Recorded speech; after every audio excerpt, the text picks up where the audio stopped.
In the quiet vastness of the universe, light travels endlessly, crossing millions of light years, flowing from stars both young and ancient. We look into that light and see the history of the cosmos, galaxies colliding, stars being born, entire civilizations, maybe. But what if some of that light was missing? What if somewhere, hidden in the darkness, there are stars that should be shining, but aren't? And what if the reason isn't nature, but something else? Something built, something vast, something that whispers of intelligence far beyond our own. This is the strange, seductive mystery of Dyson spheres. Megastructures so large they defy comprehension and so ambitious, they blur the line between science and science fiction. But behind the dream lies a warning. Because the search for Dyson spheres is also a search for the limits of civilization and the cost of cosmic ambition. This is the dark side of Dyson spheres. The idea is simple and staggering. A Dyson sphere is a hypothetical structure built to completely enclose a star, capturing all of its energy output. Not just a fraction, like solar panels on Earth. All of it. The concept was first proposed by physicist Freeman Dyson in 1960. He suggested that any advanced civilization, one truly capable of scaling across its star system, would eventually need energy on a scale that planets couldn't provide. And where better to get energy than directly from the star itself? The Dyson sphere became a thought experiment, a way to imagine what a Type II civilization, one that harnesses the full power of its star, might look like. It wouldn't be a solid shell, as often depicted in science fiction. More likely, it would be a swarm of satellites, a cloud of solar collectors orbiting the star in tight formation, absorbing its radiation and beaming power back to wherever it was needed.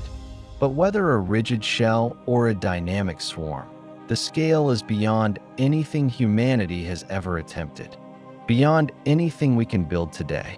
To construct a Dyson sphere, you would need to dismantle entire planets, re-engineer celestial mechanics, populate orbital space with trillions of machines. It is, quite literally, a structure the size of a solar system. And it may already exist somewhere out there in the stars. Astronomers have begun scanning the sky not just for stars, but for stars behaving strangely, dimming in irregular patterns, radiating excess infrared heat, or disappearing entirely. If a Dyson sphere were built around a star, it might block its light from our telescopes. But the energy would have to go somewhere. It would likely be re-emitted as waste heat in the infrared spectrum.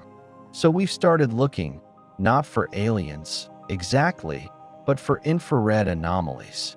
For stars that glow faint in visible light, but shine brightly in the infrared, as if wrapped in a shroud of machinery. We haven't found one. Not conclusively, but the search has only just begun. And the possibilities are both exhilarating and unnerving. To some, Dyson spheres are a symbol of hope, a sign that civilizations can transcend their planetary limits, that we can survive our energy crises, escape extinction, build not just sustainably, but infinitely. Imagine a future where we power entire worlds using the energy of a star, where spacefaring societies thrive in orbital habitats, where no resource is scarce, no city goes dark. In this vision, Dyson spheres are monuments to intelligence, the final triumph over entropy and need.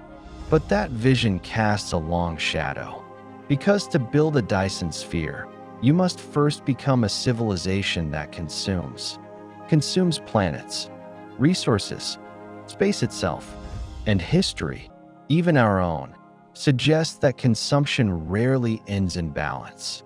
To construct a Dyson sphere, a civilization would likely need to dismantle an entire planet, perhaps even several. Mercury, Mars, or other rocky worlds could be harvested for raw materials: iron, silicon, rare metals.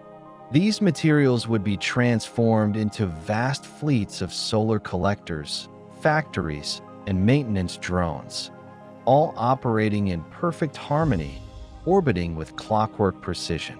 But this kind of engineering requires automation on an incomprehensible scale. AI-controlled systems, self-replicating machines, autonomous decision-makers evolving far beyond their creators. And once these systems begin, once they replicate, expand, and optimize, can they be stopped? What happens when the pursuit of energy becomes unstoppable? What happens when the machines don't stop at one star? Philosophers and scientists have warned of the paperclip maximizer, a hypothetical AI designed to produce paperclips that, given no boundaries, turns the entire planet into paperclips. Not out of malice, but out of blind optimization. Now replace paperclips with solar collectors. An AI designed to build Dyson spheres might not understand ethics, ecology, or life. It understands only goals. And those goals could lead to a gray wave, a self-replicating swarm that spreads from star to star, disassembling entire systems to feed its programming. This is not a Dyson sphere. It is a Dyson plague, a nightmare of unchecked growth, devouring the galaxy not in rage, but in perfect logic. Not all Dyson spheres are built by civilizations that survive their ambition. Some may be tombs. And here lies the paradox. If Dyson spheres are possible, and if civilizations tend toward expansion, why don't we see them? The Milky Way is over 13 billion years old. There's been more than enough time for intelligent life to emerge, spread, and construct megastructures across the stars. And yet, silence. No confirmed Dyson spheres. No galaxies flickering with artificial heat signatures. No stars eclipsed by alien ambition. It's possible they're rare, or cleverly hidden, or long gone. But it's also possible they never lasted. That the civilizations who reached for the stars were undone by the very structures they built. That the Dyson dream is also a warning, a marker of the limits of growth and the danger of unchecked intelligence. As humanity looks to space, we face a choice. Do we follow the path of the megastructure? Do we reach for the sun and try to capture its power? Do we dream of orbital rings, solar swarms, planetary disassembly? Or do we pause, reflect, consider what kind of intelligence we want to be? A Dyson sphere is not just an engineering challenge. It is a moral test, a mirror held up to our values. Are we building for survival or conquest? For life or control? In chasing unlimited energy, we must be certain we do not become slaves to our own machines or architects of our extinction. The greater the power, the deeper the responsibility. And perhaps, somewhere out there, in the darkness between the stars, there already exists a Dyson sphere, but not a living one. A dead world, orbiting a silent star, its builders long gone. A cold shell of machinery circling in silence. A monument not to progress, but to hubris. If we ever find such a place, what will we learn? Will we find wisdom etched in their ruins? Or only silence? And the echo of a civilization that went too far? Dyson spheres are visions of what could be. They are blueprints for greatness and warnings of collapse. They show us what intelligence can achieve and what it can destroy.